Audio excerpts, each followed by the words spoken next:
Cicero, Epistulae Ad Atticum, Episode 10.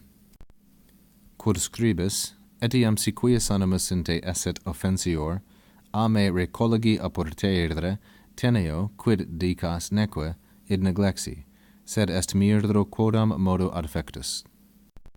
The editor Tyrrell indicates by this 5 that a new subject is being treated. As to what you write, quod scribes. Quod is the neuter singular accusative subject of the finite verb scribes.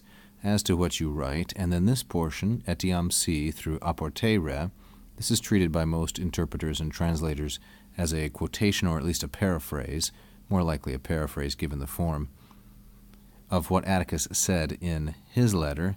So Cicero repeats or paraphrases the part Atticus says, and then he responds to it in the part which follows, teneo quid dicas, etc.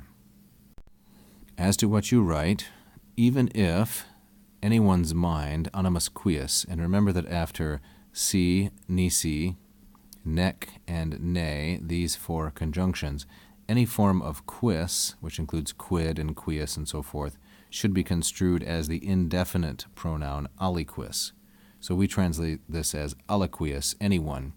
Even if anyone's mind toward you, esset offensior, even if it were rather offended or ill-disposed. And notice that esset is an imperfect subjunctive, 3rd singular, and offensior is a comparative adjective. Even if anyone's mind toward you should be somewhat hostile, apportere, it ought to be won back over by me. The me here is Cicero. So Atticus told him that if anyone was in opposition to him, that is to Atticus, that Cicero ought to win him over. He ought to be won back. Recollegi. This is the present passive infinitive of the 3rd conjugation verb recolligo, recolligere. He ought to be won back by me. And a me is going to be an ablative of agency. So, with respect to what you wrote, all of this, teneo. This is the main verb. And notice how it is placed again almost in the exact center of the sentence. I understand, quid dicas, what you mean, what you are saying, what you are implying. Notice that on both sides of teneo, we have subordinate clauses. We have first the quod clause, which begins the sentence.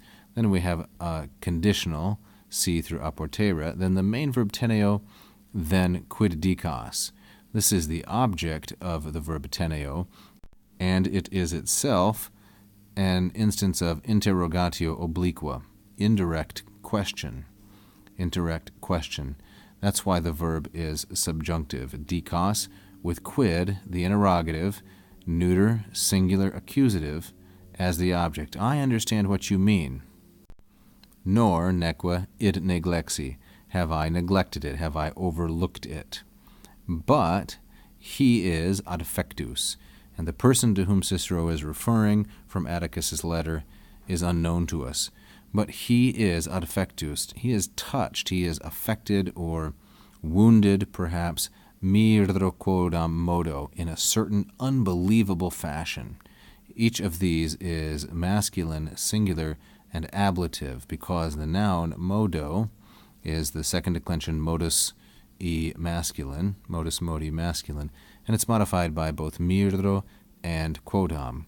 The verb adfectus est is perfect passive, and it is the verb afficio, the 4th principal part of afficio, afficere.